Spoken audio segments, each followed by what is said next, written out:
Alright, so I'm out here doing a little test with the Icon 2.5's.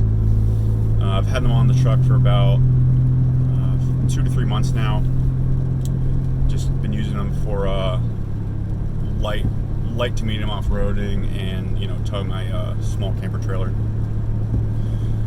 So I figured I'd just do a quick video on if they're worth the money or not. And I'm a pretty normal person. I'm not like, you know, a crazy rock crawler or a high-speed, you know, desert runner, pre-runner kind of guy or whatever. Maybe someday, but not now.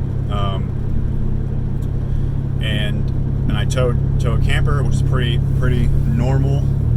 So I just wanted to see if they're worth the money for a normal person. And before, I might have already showed some clips, but before I was going to do a comparison to my old shocks, which were Bilstein 5100s, which admittedly were going bad. So it's obviously not the most useful comparison to talk about that. So I guess as I go, there's a few talking points I have. The first reason is like, why did I go with the Icons? And honestly, it was because they offered an easy installation shock that had a longer travel than, for instance, like Fox.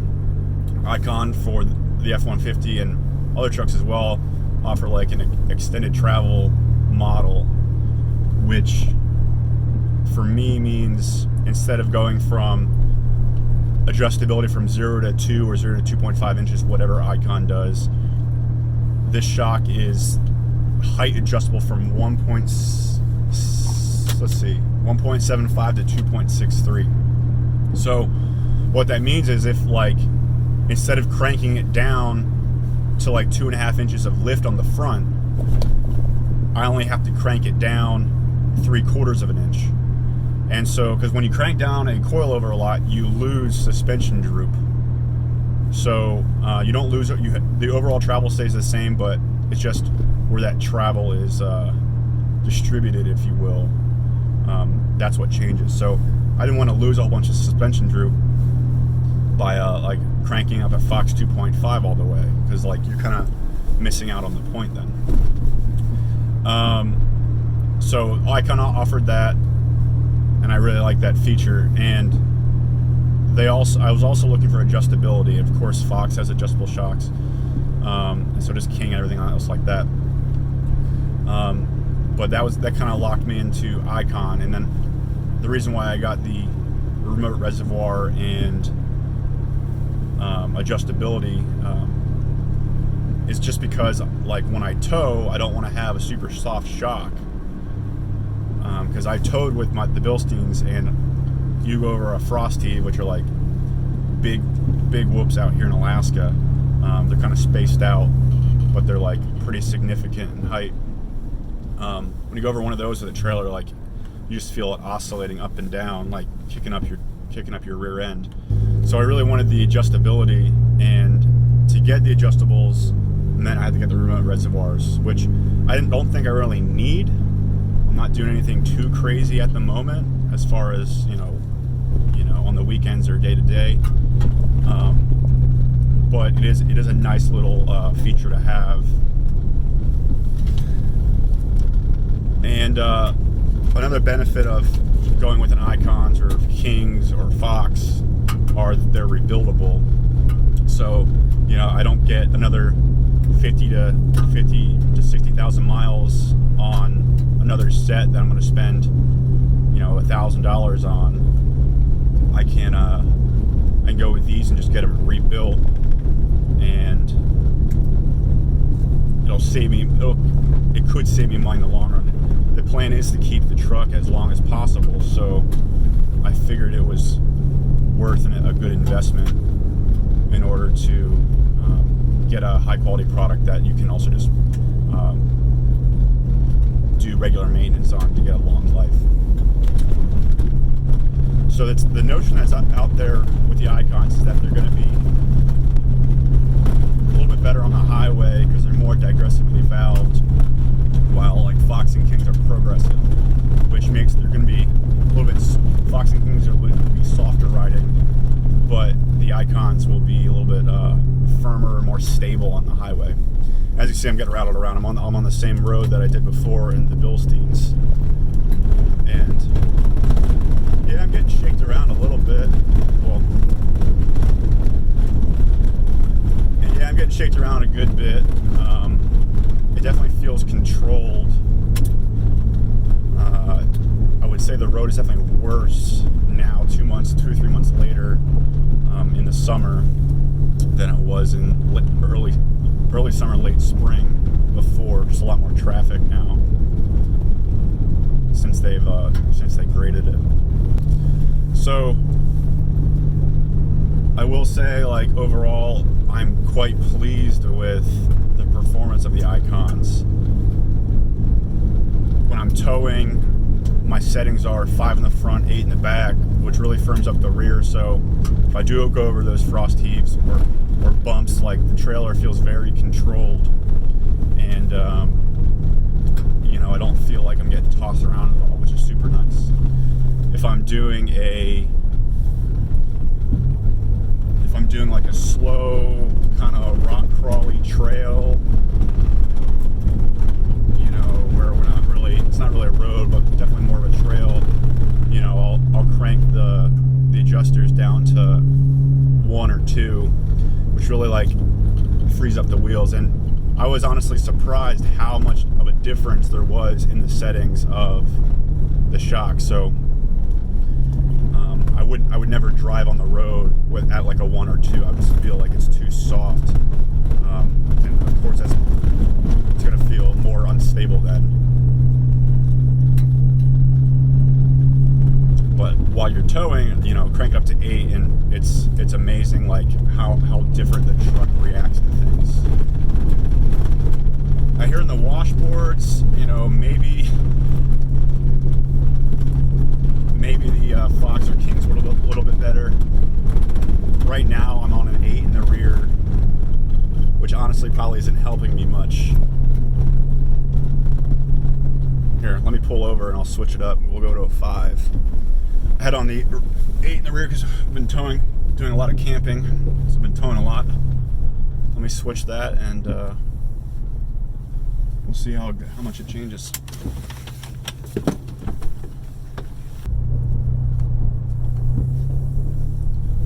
Alright, so we're on 5 now. Let's see if it's any better. Washboards right away. Okay. So I would say it is better going about 30 over these washboards uphill, obviously. Alright, so back to my original question on, are these worth the money to the normal person? And I would say it depends, and I know that's a cop-out answer, but I think you either have to be super into like off-roading and like wanting the best performance you can for these to make sense. And for someone that that tows, the adjustability is very nice to have that. But if you're just going out a few times a year, I don't think it makes sense. In the summer here, we go out, 3 to 4 times a month. We're doing stuff, putting it to use. I think it can make sense in that case. So if you're going to sell your truck and you don't really plan on like rebuilding them necessarily, then like I don't know if that makes sense either.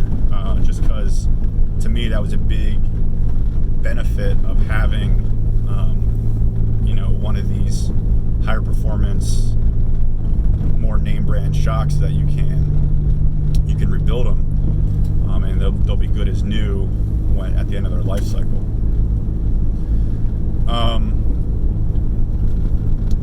The remote reservoirs, I don't really think that personally use them at this time as far as like needing the capability, but you have to get them in order to have the adjustability. So I don't think it definitely hurts to have them, but you are paying a premium to get the remote reservoirs and the adjustability. And so if you're not going to use the truck on a frequent basis, at a somewhat pushing the limits kind of way, I don't think it makes sense for you to spend that kind of money to do the upgrade.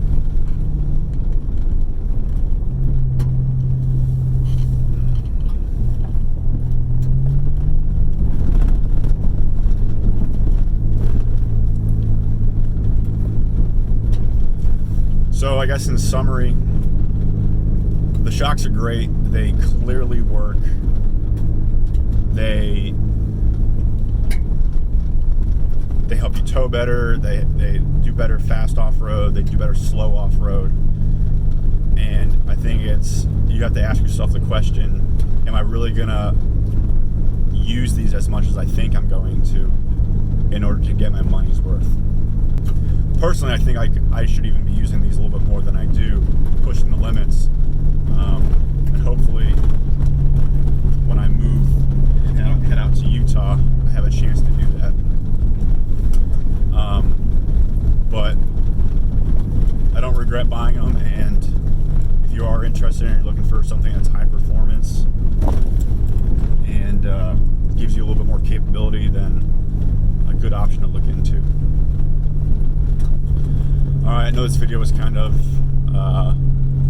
jumbled and disorganized, and just wanted to give you guys a quick rundown while I still have this road to compare them on. If you guys want to know more about it, maybe I'll do another video at some point. These are just like my quick thoughts after a 3 months of ownership or so. I know it was kind of disorganized, but hopefully I got my point across. And if you have any questions, please let me know. I'd be happy to answer them. Thanks.